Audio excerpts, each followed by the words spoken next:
او بخونکي چې یکتن تعالی په نامه سلامونه ګرانو زده کوونکو. نن راځو او په ګرامر برخه کې د لیلا او پښتو له یوټیوب چینل څخه په ګرامري برخه یعنی په صفت یا ستاینوم خبرې کوو. ستاینوم باندې خبرې کوو. دا چې ستاینوم یا صفت څه شی دی؟ ای که صفت یا ستاینوم چی هست در مورد از این صحبت میکنیم. په لومړي سر کې وایو ستاینوم هغه کلمه ده، ستاینوم هغه کلمه ده چې د یو نوم څرنګوالی بیانوي.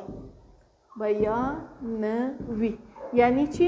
یعنی دا چی صفت کلمه هست که چگونگی، څرنګوالی یعنی چی؟ یعنی چگونگی یک اسم را بیان میکنه. صفت هغه کلمه ده چې د یو نوم څرنګوالی بیانوي. موږ او تاسې په پښتو ژبه کې ما او شما در زبان پښتو دوه ډوله صفتونه لرو. څو ډوله صفت لرو؟ دوه ډوله صفت لرو. یو دوه. لومړی ساده صفت، بل مرکب صفت. کله چې په ساده صفت باندې خبرې کوو، زمان که سر صفت ساده صحبت کنیم، ساده صفت هغه صفت دی، هغه صفت یا هغه کلمه ده چې یوه مفرده کلمه وي. چی وی؟ یوه مفرده کلمه وی. یعنی کلمه هست یا صفتی هست که کلمه چی باشه؟ مفرد باشه، فقط یک کلمه خورترک باشه او د تجزیه ور نوی، او د تجزیه یا ویشلو ور نوی. تجزیه ور قابل، ور یعنی چه؟ قابل نوی و قابل تقسیم یا تجزیه نباشه. مثلا که چرته موږ مثال راوړو، چی راوړو؟ مثال راوړو خ.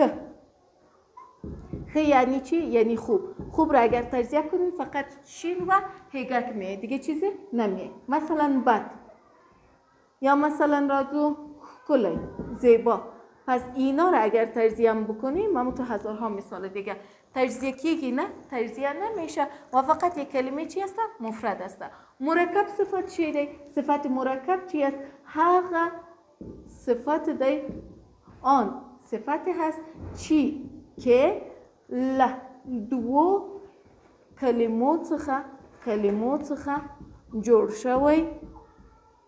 جوړ شوی وی. از دو کلمه جوړ شده باشه. او کلمه بخوایم که اینمی دو کلمه ما خپلواکی وی یا نخپلواکی، خپلواکی یا نخپلواکی.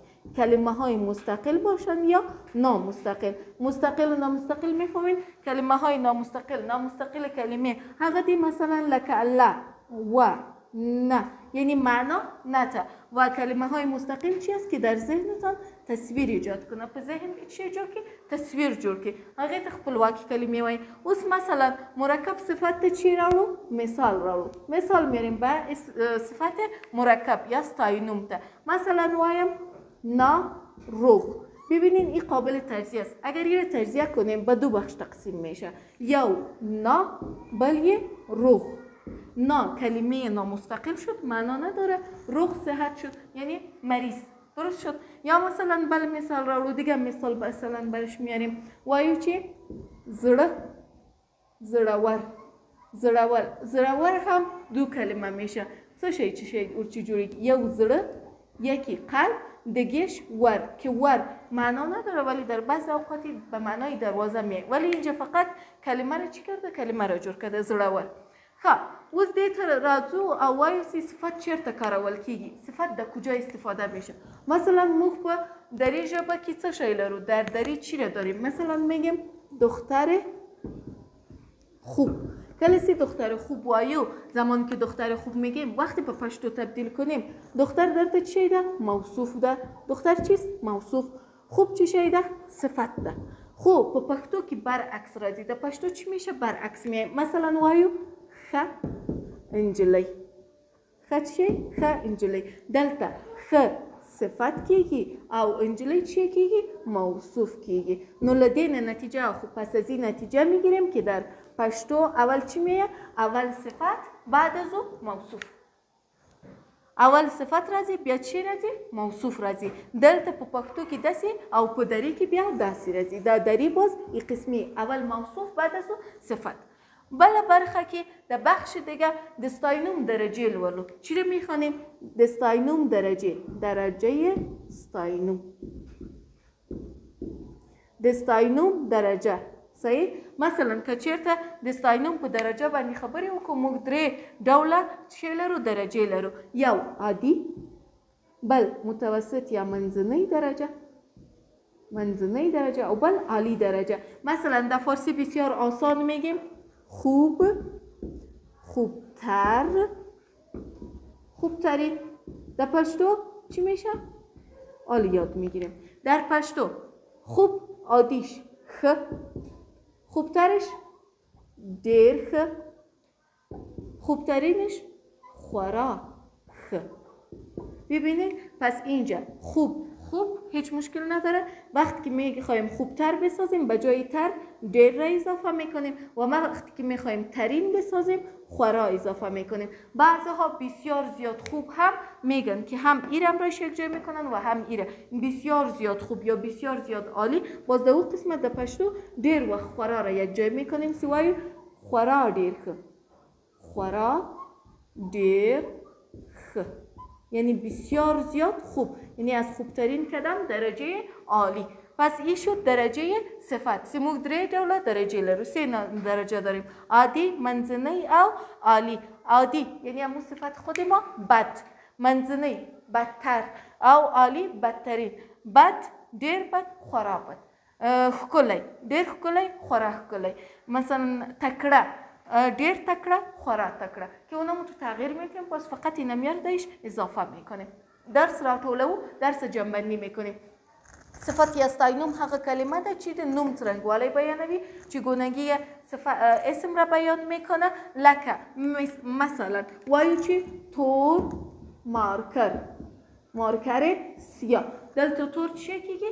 صفت کیگی. صفت په دوو برخو ویشل کیگی، به دو بخش تقسیم میشه: ساده صفت او مرکب صفت. ساده صفت یو مفرد کلمه وی، یک کلمه مفرد است، تجزیه کیگی نه، تجزیه نمیشه. لکه خ، بد، ښکلی.